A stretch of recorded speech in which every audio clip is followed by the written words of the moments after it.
आप ये समझते हैं कि आप इवॉल्व हुए हैं जी हाँ। और आप ये समझते हैं कि इवोल्यूशन एक अनडिजाइंड इरेशनल प्रोसेस है। एवोल्यूशन अनडिजाइंड प्रोसेस नहीं है। एवोल्यूशन जो है वो मिलियंस और बिलियंस ऑफ ईयर्स में अपने आप को परफेक्ट करता है। एवोल्यूशन का जो प्रोसेस है वो नेचर इंटेलिजेंटली परफेक्ट करता है। इंटेलिजेंटली परफेक्ट नहीं करता है, क्योंकि अगर इंटेलिजेंटली परफेक्ट करता हो तो फिर हमें बहुत सारे ऐसे ऑर्गन्स की जिनकी हमें जरूरत नहीं है वो हमारे अंदर ना पाए जाते हो, और बहुत सारी जो स्पीशीज हैं वो एक्सटिंक्ट ना हो जाएं। That's fine. I get it. वो एक्सटिंक्ट होना इवोल्यूशन की दलील नहीं है, वो तो किसी भी क्रिएटर की भी हो सकती है। उसकी भी दलील है कि उसने एक्सटिंक्ट कर दी, but that is not something we are discussing here. सवाल मेरा आपसे ये है कि इवोल्यूशन अगर इंटेलिजेंटली डिजाइन प्रोसेस नहीं है तो फिर हम ये कह सकते हैं ना कि ये इरैशनल है, इसके पीछे कोई रैशनल थॉट नहीं है। अच्छा, मुझे लगता है कि अगर एवोल्यूशन जो है इंटेलिजेंटली डिजाइन प्रोसेस नहीं मेरे है। सवाल का जवाब दे दीजिए प्लीज। आप अपना सवाल रिपीट करें। आप ये समझते हैं कि इवोल्यूशन एक इरैशनल प्रोसेस है जिसके पीछे कोई रैशनल माइंडसेट या डिजाइन नहीं है? एवोल्यूशन के पीछे कोई माइंड नहीं है, कोई डिजाइन नहीं है, कोई डिवाइन गाइडेंस नहीं है, और ये इरैशनल प्रोसेस नहीं है। ये इरैशनल प्रोसेस नहीं है। नेचर अपने आप को नेचुरल सिलेक्शन के जरिए अपने ऑर्गन्स को, अपनी जो स्पीसीएशन है उसको परफेक्ट करती है। राजा साहब, दैट्स ग्रेट। तो फिर तो नेचर बड़ी इंटेलिजेंट मालूम हो रही है।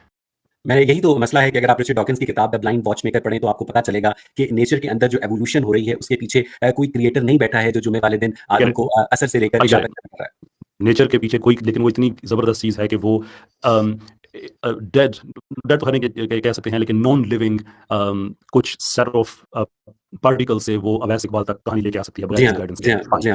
ये कहानी जो है मट्टी से तख्लीक से बहुत बेहतर है और लोगों को समझ में आता है। एक लफ्ज़ है राजा साहब, आप नहीं मानते मुझे। अच्छा, मुझे मैं भी आता हूँ उस तरफ भी मैं आता हूँ। मैं आपसे जानना चाहता हूँ कि इवोल्यूशन को अगर आप समझते हैं कि इसके पीछे कोई रैशनल प्रोसेस नहीं है तो इसको इरैशनल कहने में क्या मसला है आपको?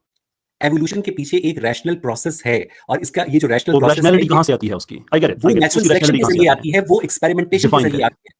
डिफाइन करें नेचुरल सिलेक्शन क्या होती है? नेचुरल सिलेक्शन आपने वो पढ़ी होगी जो लमार्क की एग्जांपल है कि किस तरह से जो लंबी गर्दन वाले ज़राफ़े थे उनका जो मुंह था वो पत्तों तक पहुंचता था, और जो छोटी गर्दन वाले, मुझे जवाब देने दें, जो छोटी गर्दन वाले ज़राफ़े थे उनका मुंह पहुंचता नहीं था, और वो छोटी गर्दन वाले ज़राफ़े जो थे वो एक्सटिंक्ट हो गए, और लंबी गर्दन वाले जो ज़राफ़े थे वो चलते रहे। ये होती है नेचुरल सिलेक्शन राजा साहब। तो लमार्कियन को भी पढ़ा है। ठीक हो गया कि लमार्कियन इवोल्यूशन जो है वो ठीक है सो फार एज हिज लमार्कियन एवोल्यूशन जो है एवोल्यूशनरी अंडरस्टैंडिंग की जानिब एक स्टेप था। ओके, ठीक हो गया। एंड वो जो आपने दुनिया भर के जो इवोल्यूशनिस्ट बताया जिसकी बेस पे आप मुझे कन्विंस करना चाह रहे थे कि मैं इवोल्यूशन को ठीक मान लूं, वो लमार्कियन एक्सप्लेनेशन को ठीक समझते हैं? वो लमार्कियन एक्सप्लेनेशन को डार्विनियन एक्सप्लेनेशन का प्रिकर्सर समझते हैं। साइंस अपने आप को बारी-बारी स्टेप बाय स्टेप परफेक्ट करती है। साइंस के पास ऐसा कोई टेक्स्ट बुक बायोलॉजी डार्विनिज्म पे खड़ी है या लमार्कियन पे खड़ी है? टेक्स्ट बुक बायोलॉजी जो है वो उस डार्विनिज्म के ऊपर खड़ी है जो लमार्कियनिज्म से, लमार्क की तालीमात से गुजर कर डार्विनिज्म तक पहुंचा है। और अब तो जो टेक्स्ट बुक बायोलॉजी है वो डार्विन से भी बहुत आगे आ चुकी है, जिसका एक बहुत बड़ा सबूत एवोल्यूशनरी जेनेटिक्स है राजा साहब।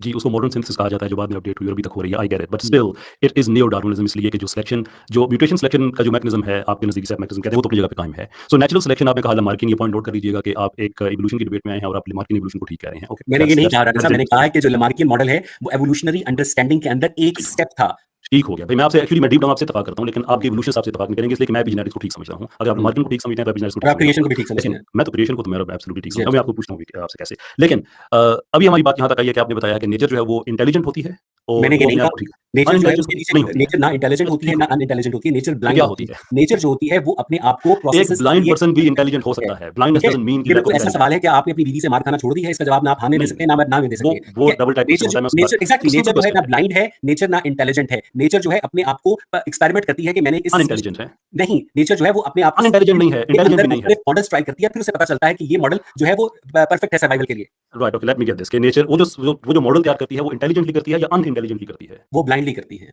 ब्लाइंड डजंट मीन कि वो अनइंटेलिजेंट या इंटेलिजेंट है।